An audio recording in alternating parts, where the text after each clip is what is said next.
dengan air, terkadang toharoh itu dengan debu tanah yang terkadang tayamum. Kata muallif kita rahimahullahu ta'ala, ketahui ulimu wahai penuntut ilmu, bahwasanya kitabnya tu badal lalu, kitab tu badal pada. Bahwasanya kitab pada lughah, kitab pada bahasa, pada makna jamu. Kitab pada lughah ni ialah pada makna jamu. Walaupun kitab tu lafaznya mufrad. Katabah tu kan? Katabah yaktubu kitaban. Kitab tu masdar dan lafaz mufrad. Tapi pada makna lughah, dia kata pada lughah, pada maknanya jamu. Sebab apa makna jamu? Arti kita kata kitab yang pada makna jamu ni ialah kena atau tak dijamuk lalu. Atau tak dikata kitab pada lughah tu, pada makna jamuknya menghimpunkan atau kitab. Kitab makna menghimpun, bila menghimpun makna kena kepada jamuk lah. Dapat tak? Dan pada syar'u atas balik pada lughah pula. Kitab pada syar'u ia tulis ismul jam'i, tapi mungkin silap dah. Sebab bila tengok terjemah arti kitab nama bagi jumlah. Naknya ismun li jumlatin. Alif lam tu kita wear di alif kita lagi lam. Mana ismun li jumlatin makhsusatin minal ilmi mustamilatin. Sifat yang kedua pada jumlah. Makhsusatin sifat pertama. Ada abwabin wa fusulin ghaliban. Ingat mana deh. Itu pada syar'u. Artinya gini. Kitab pada syar'u nama bagi jumlah. Nama bagi satu perhimpun ni. Nama bagi satu perhimpun ni.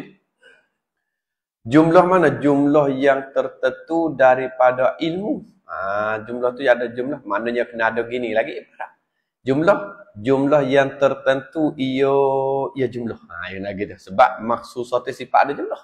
Cuma jumlah yang tertentu ia jumlah. Tertentu daripada ilmu. Jumlah tu pula sifat yang kedua pada jumlah yang mengandung yang terkandung ia jumlah. Terkandung takluk atas beberapa bab tu kita. Sebut kata kita mesti di dalam kita ada ilmu yang tertentu dan ada beberapa bab pula bawah tu. Tu nampak tak? Dan beberapa fasal atas balik pada beberapa bab. Pada ghalib makna pada kebiasaan orang mengarang. Pada ghalib makna pada kebiasaan tukar-tukar mengarang. Yang akan mengarang ni sebut kata kita. Di bawah kita ada jumlah perhimpunan yang tertentu daripada mengandungkan beberapa bab dan beberapa fasal. Habis di situ deh. Dan toharoh pada lughah. Tadi berkenaan dengan kitab. Ni nak bahas toharoh pula. Dan toharoh pada lughah pada bahasa. Iaitu toharoh pada lughah ni. Ni duk cakap pada bahasa dulu. An-nazafatu wal khulusu minal adnasi. An-nazafatu wal khulusu minal adnasi. Artinya suci. Nazafah mana suci dan bersih daripada segala bagai, segala daki dah. Mana mubtada khabar situ deh. Maknanya pada lughah ni adalah kena kepada nazafah dan kena kepada bersih. Bersih takluk pada suci dan bersih. Sakut situ.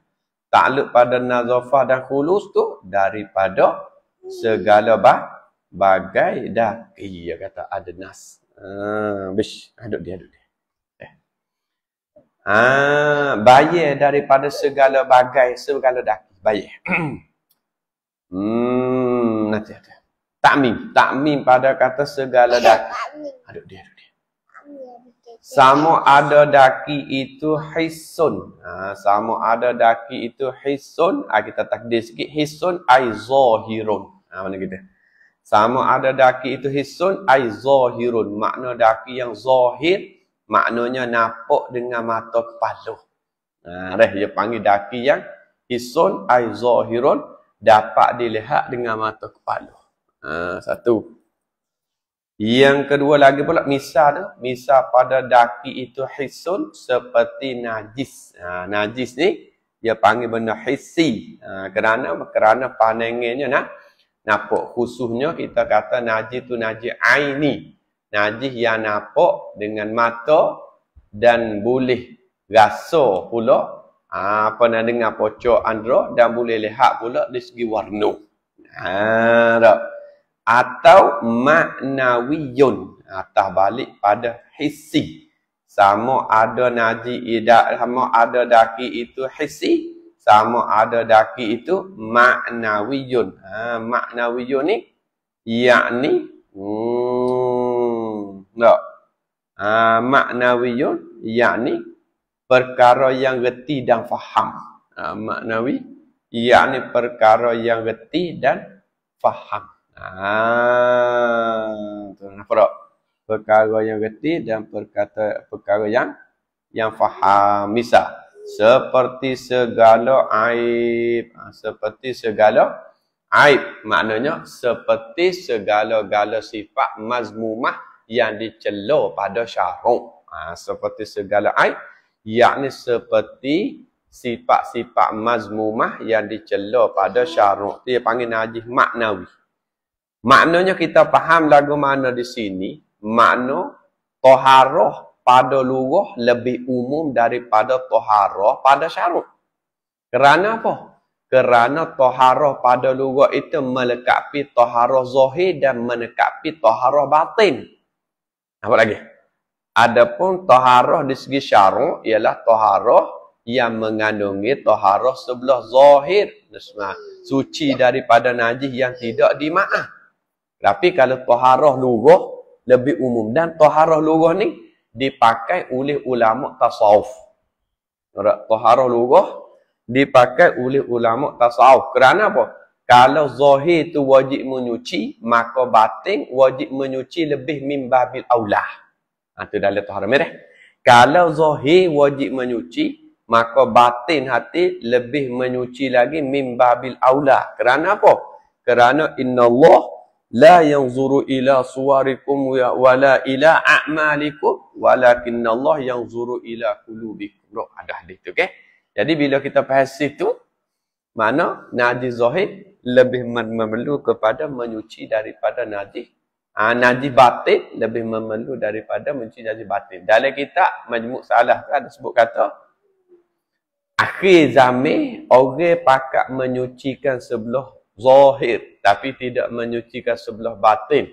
Di zaman sahabat orang tidak bergaduh menyuci sebelah zahir tapi hakikat batinnya sangat bersih.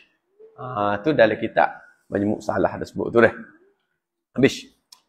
Adapun taharah pada syarak, baik tu dia. Adapun taharah pada syarak, maka ikhtilaf segala ulama, ikhtilaf takluk pada mentakrifkan dia kan taharah pada syarak. Tak ambil malam. Jadi masalah taharah pada syarak ni pada undang-undang agama ulama duk khilaf buat takrif. Maka yang tersebut ni maka bermula takrif. Maka yang tersebut ni maka buat gini tak apa. Maka yang tersebut ni maka takrif yang tersebut di dalam tuhfah. Awak gitu. Duk dia. Maka yang tersebut ni maka takrif yang tersebut di dalam tuhfah bagi Syekh Ibnu Hajar dan nihayah atas balik tuhfah bagi Syekh Ramli bahawa ni khabar bagi yang tersebut. Yang tersebut tu mubtadah. Bahawa tu khabar. Duk dia. Kalau duk tak dia, kena klik dulu. Kalau duk dia tak apa.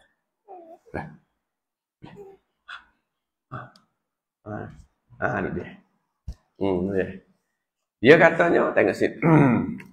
Maka bermula yang tersebut ni, maka bermula ta'rif yang tersebut di dalam kitab Tuhfah. Makna Tuhfatul Muhtaj bagi Syekh Ibnu Hajar dan nihayah makna Nihayatul Muhtaj bagi Syekh Ramli khabar. bahwasanya taharah pada syarak, taharah pada syarak itu disebutkan ia taharah pada syarak atas dua perkara. Tengok. Disebutkan ia taharah disebut atas dua perkara, takluk pada disebut. Ingat boleh. Taharah pada syarak yang dibuat tarikh di dalam kitab Tuhfah dan dibuat tarikh dalam kitab Nihayah. Sebab apa nakal daripada dua kitab ni? Kerana nisbah dengan kitab dua ni lah kitab yang terbesar di dalam ilmu fiqh. Kitab terbesar dalam ilmu fiqh sebut Tuhfah, sebut Nihayah. Dan di zaman kita tak ada orang hak boleh nak mencapai baca Tuhfah dan boleh nak mencapaikan baca Nihayah. Kita duduk pondok tak ada mengaji Tuhfah, ada mengaji Nihayah dengan almarhum bapa ni, tapi dia sampai juzuk 3. Almarhum ni pun uzur, tinggal baca lah. Tinggal baca. Tuhfah, ya kata nak baca Nihayah dulu, habis Nihayah ya nak baca Tuhfah. Tapi betul dengan yang uzur. Tapi kita yang ngaji sungguh yang ngaji Tuhfah. Masa dia duduk Mekah yang ngaji Tuhfah, yang tak ngaji Nihayah. Saya baca Nihayah. Kita nak baca Nihayah. Baik. Dua perkara. Pertama daripada dua perkara. Pertama daripada dua perkara. Gapo ta'rif. Apa nama ni? Taharah ni. Zawalul man'i. An-nashi'i. Anil hadati wan najasi. Boleh baca? Wan najisi boleh baca? Wan najisi boleh baca. Bitaslisil jim. Dengan menigahkan jim. Makna jim boleh baca? Najasi. Najisi. Najisi. Boleh baca tak? Nak klik lagi. Nak nulis dengan mi. Ambil buk dengan mi rumah dah.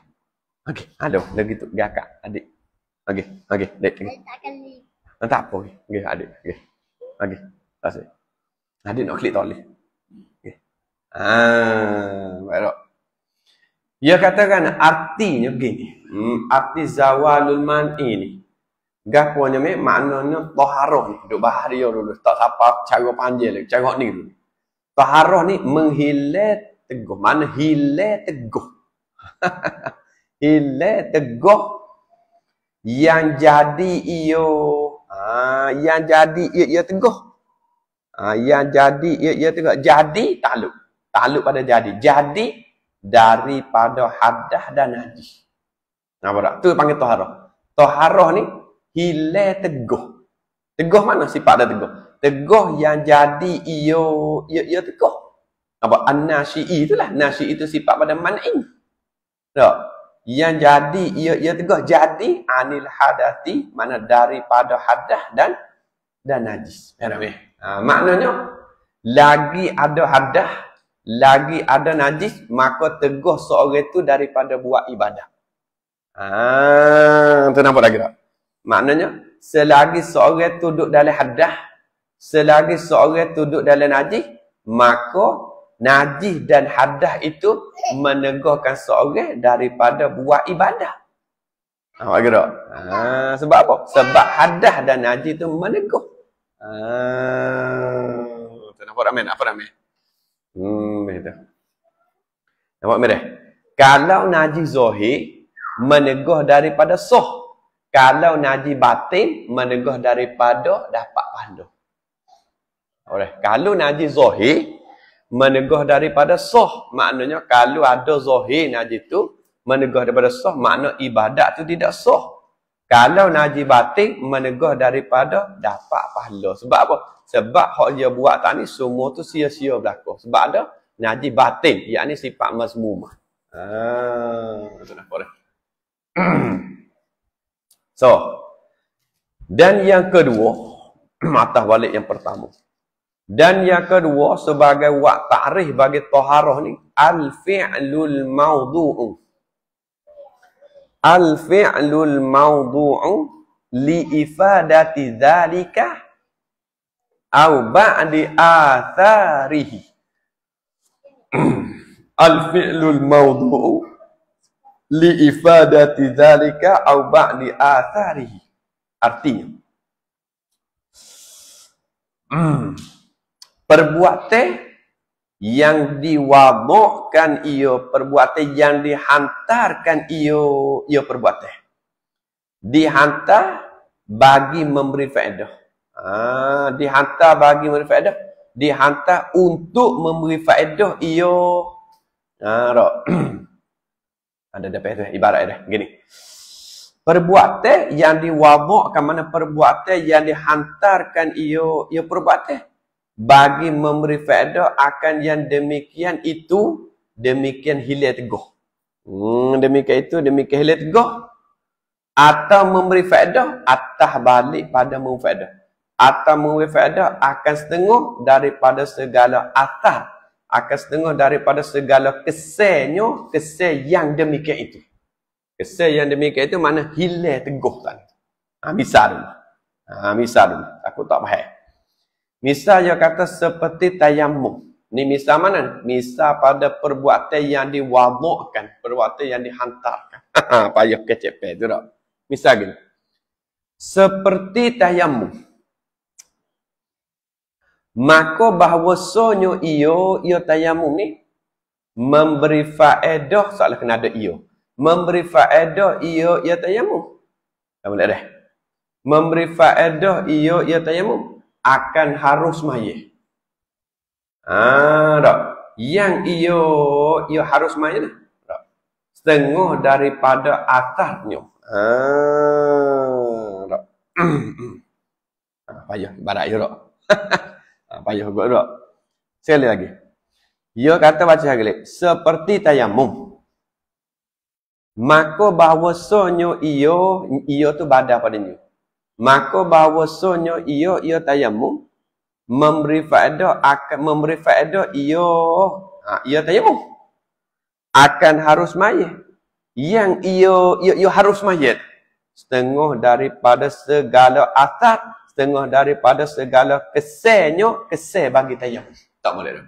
Setengah daripada asal, mana setengah daripada kesennya, kesen bagi tayamum. Nampak tak? Kesen daripada tayamum tu lah mengharukan seorang itu semayanya. Bila tidak ada asal daripada tayamum, maka seorang itu tidak boleh semaya ketika menafikan air atau ketika ada air tapi menafikan air bagi seorang itu dapat guna. Sebab apa ia guna dengan asal? Kerana tayamum itu diibaratkan taharah darurah. Tayamum ni ia ibarat dengan taharah darurah. Maka dipanggil sebagai asar saja. Bukan sebagai taharah yang menghilangkan teguh yasngoti, sebagai taharah darurah. Tu nampak tak? Payah sikit ni cara area ni. Tak siapa tak cara kepada nu lagi, cuma cara sebagai takrif dia dulu. Maka atas yang kedua ini, maka jika kita berlaku di atas yang kedua ini. Tu dia. Maka atas yang kedua, maka jika kita berlaku di atas ta'rif yang kedua. Ta'rif mana? Ta'rif al-fi'lul mawdu'u li ifadati zalika au ba'di athari.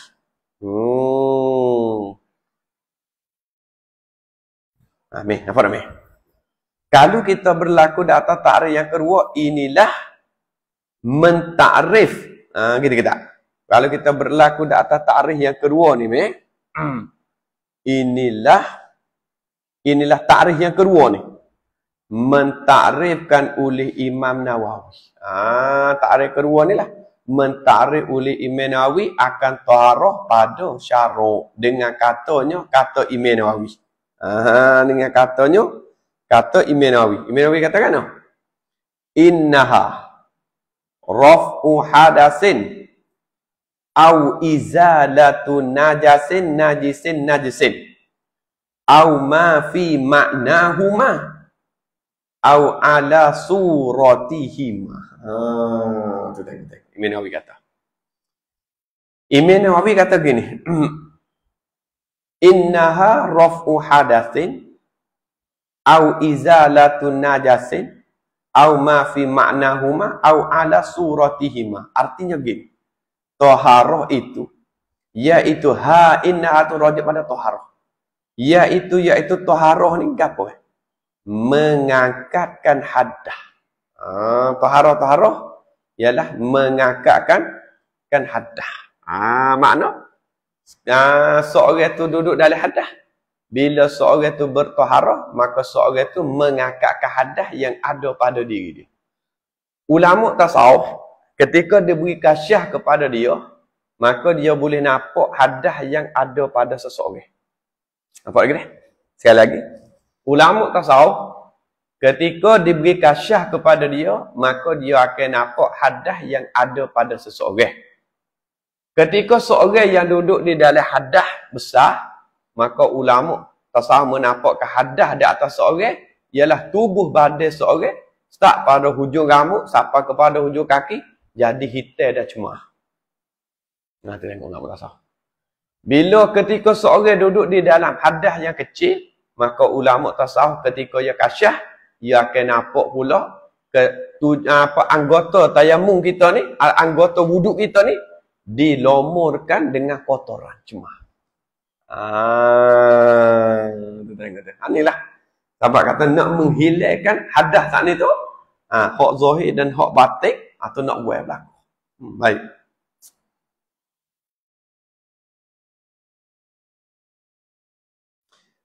Dia kata sini apa nama ni, innaha rafu hadasi, sungguh taharah mengangkatkan hadah. Mengangkatkan hadah, molek kita takdir ibarat sikit, mengangkatkan hadah yakni mengangkatkan hukum hadas. Baik itu. Yakni mengangkatkan hukum hadas yang ada pada diri seseorang. Baik itu. Mengangkatkan hadas yakni mengangkatkan hukum hadas yang ada di atas diri bagi seseorang. Kita nak akad hukum hadas yang ada di atas diri. Satu. Atau menghilangkan najis. Menghilangkan najis pun ia panggil taharah juga. Ada tahir air di kaki ataupun ada najis di tangan, maka kita pun cucu, maka dipanggilkan taharah juga. Atau barang yang pada makna keduanya, kedua hadas dan najis. Barang yang pada makna keduanya, kedua hadas dan najis. Misal dia nanti tengok depan. Atau barang, atau balik pada barang. Atau barang yang atas rupa keduanya, rupa kedua hadas dan najis. Lepas tu lagu mana? Nanti tengok depan.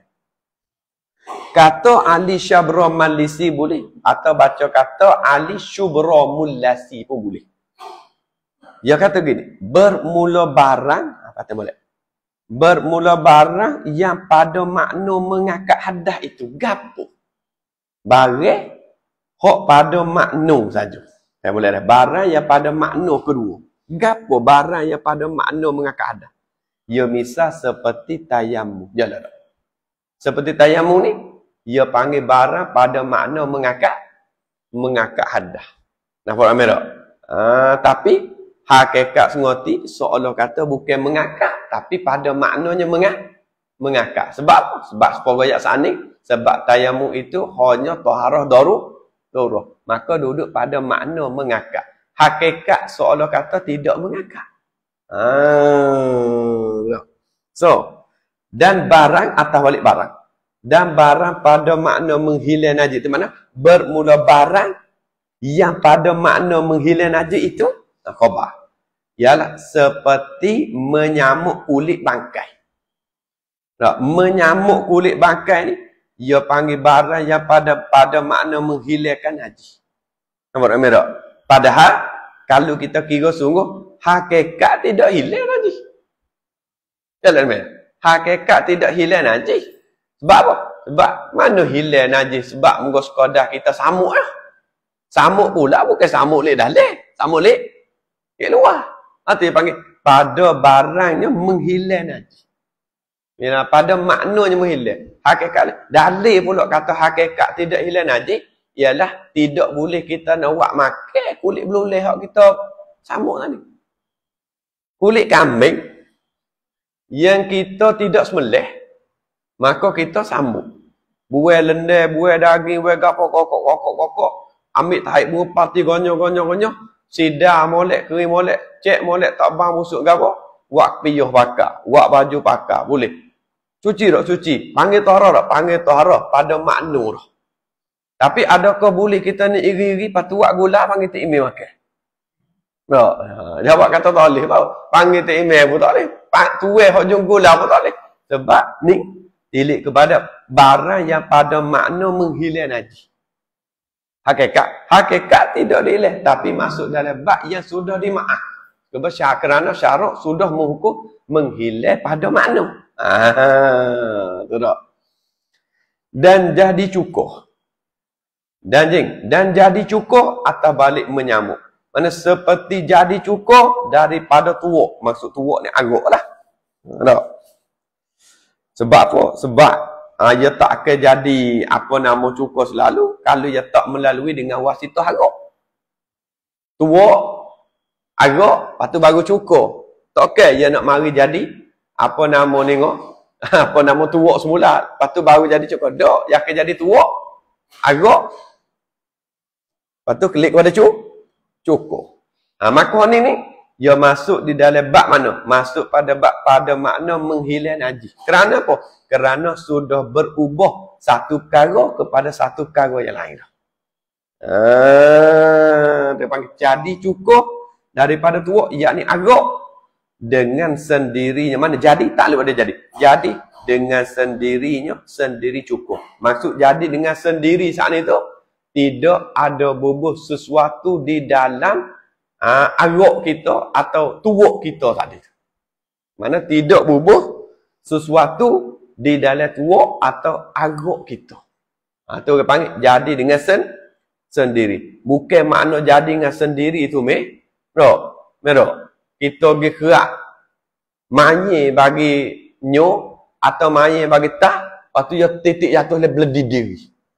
Lepas tu dia jadi sendiri. Bukan makna tu kita pergi cebok, kita pergi buat pecerah buat tu lah. Ikat-ikat sadak ke apa. Waktu tu bubuh dalek, jangan bubuh sesuatu. Ada setengah ulama mengatakan di maaf sedikit kita bubuh di dalam tuak sana itu menisai madu. Kerana untuknya menyedakkan tuak kita. Tu ada sebahagian ulama saja. Tapi kebanyakan ulama melarangkanlah. Habis, tuak. Payuh berlaku cara satu barang pada makna mengakad dah. Dua barang pada makna menghilang haji. Tiga, atas balik barang lagi. Boleh. Atas situ berlaku. Atas balik barang pada makna mengakad dah. Barang pada makna menghilang hadah. Tiga barang atas rupa mengakad hadah. Jumpa tak tu? Baris atas tu, tiga berlaku. Yang ketiga, taharah ni pula ada pula pada barang atas rupa mengakad hadah. Bisa. Seperti segala mani yang sunat. Mani sunat ni, dia masuk datang rupa mengakad hadah. Hakikat tak ada mengakad hadah. Tak, sebab mengakad hadah ialah mani wajib. Nampak lagi tak? Hanya rupa saja seolah dia mengakad hadah. Tak? Sebab ada hasil dia, niat dia tu. Saja aku mani sunat Jumaat. Saja aku mani sunat gerhana matahari. Saja aku mani sunat gaya pada rupa mengakad hadah. Hakikat tak, sebab mengakad hadah ialah mani yang wajib. Dan membaharui wuduk. Kita panggil tajdid wuduk. Tajdid wuduk dikatakan barang atas rupa mengakad hadah. Sebenar tak ada mengakad hadah sebab wuduk masih ada.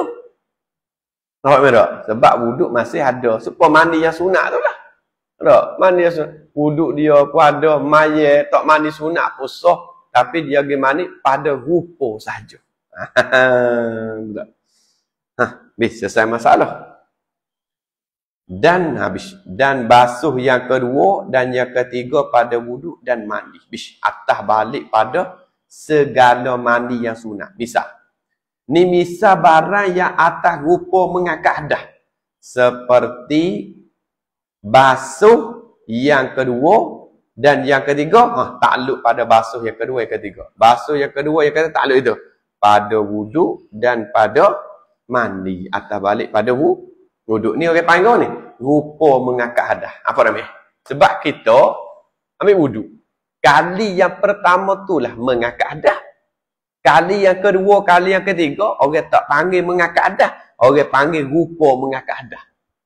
Sebab apa? Sebab hak kali yang kedua, kali yang ketiga, air tu dia tak jadi mustakmal.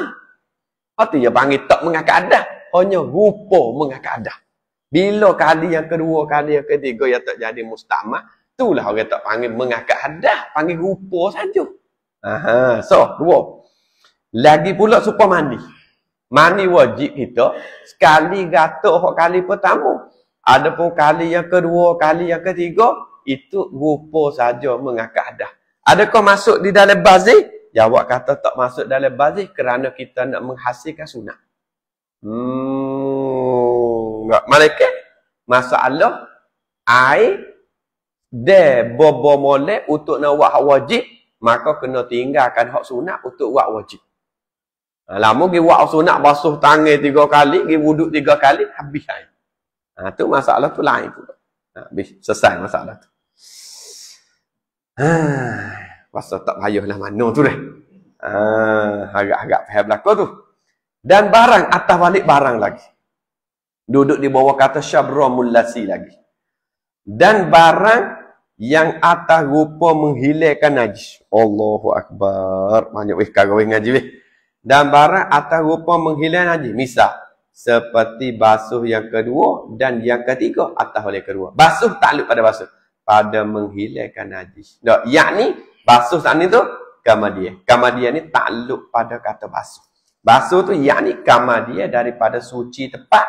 Nah, apa dah? Suci tepat dengan basuh yang pertama pada lain pada najasah yang lain daripada yang mughallasah, yang lain daripada najis anjing babi. Dia lah. Sebab hono dia kena pergi kepada 7 kali. Baik. Ni dia kata barang yang pada makna rupa menghilangkan najis ni seperti basuh yang kedua, yang ketiga. Pada menghilangkan najis. Baik. Masalah kan? Masalah kita kena najis. Kita apa basuh, air najis pun hilang dah. Tapi kita cucur juga yang kedua, kita cucur juga yang ketiga, itu pada barang rupa menghilangkan najis, hakikat najis tu hilang dah. Tapi rupanya menghilang. Nak menghasilkan sunat. Tapi hakikat sudah hilang. Tu dah. Ada pohon najis mughalazah ndaklah sebab dia wajib basuh sampai 7 kali. Cuma ulama fiqh mengatakan hak aula air tanah yang pertama, apa tu seterus dengan air mutlak. Ada di dalam hadis Imam Muslim, sebut di dalam hadis Imam Muslim, ada juga hadis mari hak di tengah-tengah. Ada kata yang keempat, ada kata yang kelima. Itu menunjuk dalil data tidak wajib kita apa menyamukkan apabila kena anjing babi ni ialah hak kali pertama. Itu dalil dia hadis Muslim. Baik dak. Itu kita bahas semula. Dan tersebut di dalam Nihayah Syekh Ramli. Mana dan tersebut di dalam kitab Nihayah bagi Syekh Ramli. Kan boleh. Itu dah. Dan tersebut di dalam mana? Tersebut di dalam kitab Nihayah bagi Syekh Ramli bahwasanya taharah itu terbagi ia taharah atas 2 bahagi pula dah. Pertama, ia kata taharah ainiyah. Nama taharahnya taharah ainiyah. Yang kedua pula ia panggil taharah hukmiyah. Nama dia. Faham boleh? Maka taharah ainiyah itu khabar, tak ada khabar. Maka bermula taharah ainiyah itu khabar. Ialah barang, ialah taharah yang tiada melampaui ia barang akan tempat pendirian yang mewajibkan dia. Akan tempat pendirian yang mewajibkan dia kan tempat pendirian tadi.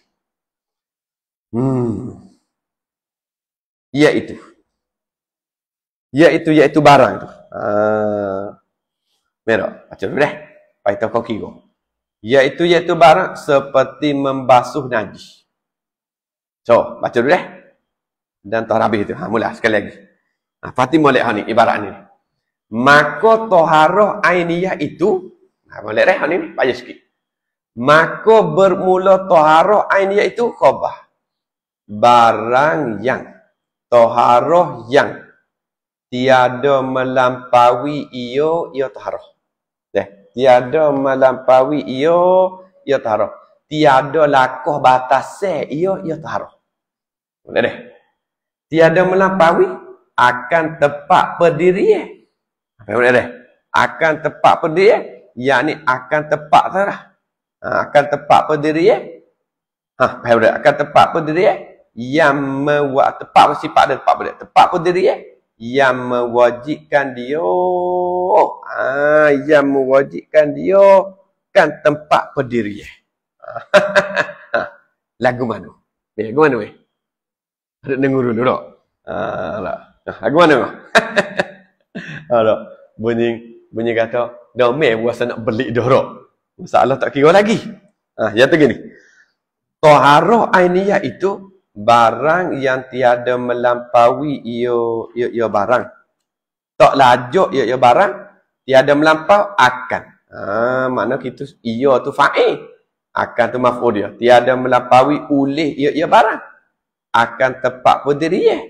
Makna tepat pendirian bagi najis. Tepat pendirian yang mewajib akan dia akan barang. Ada yang mewajib akan dia akan barang. Baca dulu.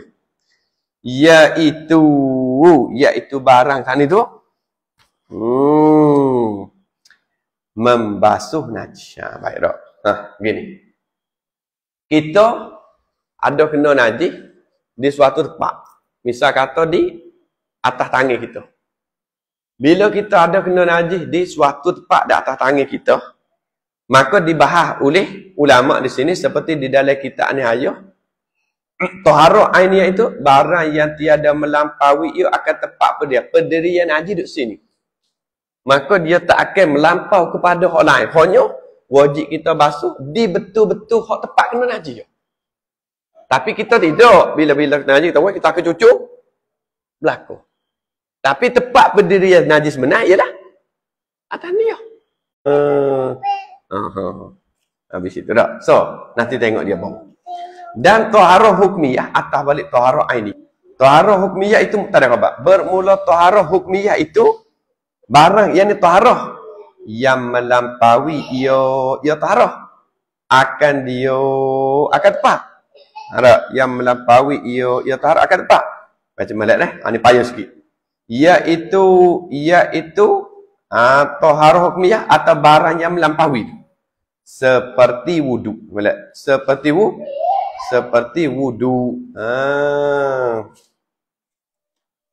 Berak. Seperti wudu.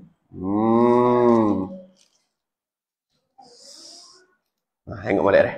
Sekali lagi dah.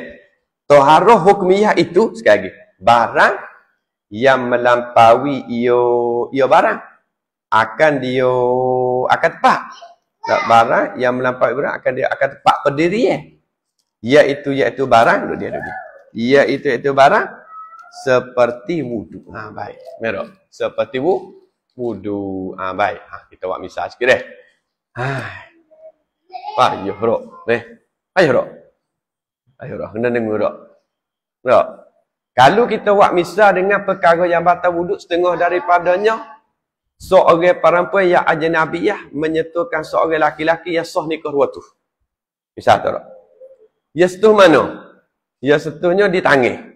Ataupun ya setuhnya di tekuk. Atau ya setuhnya di paha. Ya setuh di paha. Tapi bila bak wuduk kena melampau ambil habis anggota wuduk. Sepatutnya kalau ya setuh di tangan. Sepatutnya batal di tangan. Hak lain tak kena ambil. Tapi yang melampau. Lawan lagi. Yang panggil melampau. Itu yang panggil. Ni. Payah sikit tak? Yang kena kira pening sikit. Maknanya, tu dia panggil taharah hukmiyah yang dibahas oleh di dalam kitab Nihayah ni. Barang yang melampau, ia barang. Akan tepatnya tepat pendirian. Iaitu barang seperti wudu. Kita buat misal gini mudah baik. Seperti seorang itu disentuh oleh perempuan di tangan. Nampak lagi? Buat gitu. Seperti seorang itu disentuh oleh perempuan di tangan. Nampak? Faham tak? Seorang itu disentuh oleh perempuan di tangan. maka sepatutnya batal di tangan saja. Nampak lagi tak? Sepatutnya batal di tangan saja. Tapi tidak hanya melampau kepada anggota lain. Tapi tidak hanya melampau kepada anggota lain. Tu kenapa tak?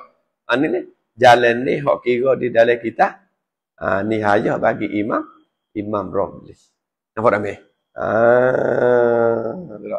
Kalau kita kira dia tu rasa tu juga deh. Kena juga ngah. Pada satu segi dia kira bila kita kira dengan halus. Apa tak ni? Sebab apa? Kalau najasah, kalau membasuh najis, ia tak melampau. Apa? Sebab kena tangan basuh tangan. Kena kaki basuh kaki. Buat gitu boleh dah. Itu seperti membasuh najis tadi. Yang ni kena najis di situ, wajib basuh di situ. Buat gitu mudah faham. Buat seperti membasuh najis. Buat gini. Yang ni kena najis di situ, wajib basuh di situ. Tidak melampau kepada anggota yang lain. Buat gitu sikit takut. Belakang hari kita baca tak jadi lekat. Membasuh najis. Yang ni kena najis di anggota itu, maka wajib basuh di anggota itu, tidak melampau kepada anggota lain. Buat ibarat gitu. Nampak lagi? Yang boleh dah. Adapun najis hukmiyah sini, ia panggil taharah hukmiyah tu berbeza seperti yang misal dengan wuduk. Sebab apa? Sebab taharah hukmiyah bila dia batal, ia akan melampau kepada anggota lain. Faham tak? Hak tadi bila kena najis, tidak melampau kepada anggota lain. Tapi taharah hukmiyah seperti wuduk, bila dia batal, ia akan melampau kepada anggota lain. Batal di tangan, akan melampau juga. Ada lagi, batal di tubuh, tapi lain kena buat. Jalan ramai. Maka buat lagi banyak doa. Tubik kaki. Batal lain, tapi melampau kepada lain. Apa tak? Habis di situ. Ada lagi ngah? Batal dia lain, nak buat lain ngah? Ada ngah? Tak. Batal di mata, papai punggung pula tak tetap. Jadi go. Tidur. Maka, dia panggil batal di mata, papai punggung tak tetap, tapi melampau dia dah. Dia lain. Ada pun mengantuk tidak dihukumkan batal. Di dalam hadis sebut kata mengantuk tidak batal, dalil mengantuk tidak dihukumkan batal. Ketika Nabi naik di dalam masjid, sahabat duduk mengantuk. Mengantuk sabila payuh baik aku tidur. Ada mengantuk. Bila Nabi masuk semaya, sahabat tidak ambil wuduk tu, jalil kata mengantuk tidak batal. Sebab dia bukan tidur lagi. Tu dia dah. Syahdan adalah bagi taharah itu 4 wasa'i dan 4 maqasid. Nampak pada dulu tu. Dulu tu tak? Nampak juga. Wallahu a'lam subhanakallahumma. Asyhadu an la ilaha illa anta astaghfiruka wa atubu ilaik. Ya. Doa okey. Ayah Rami.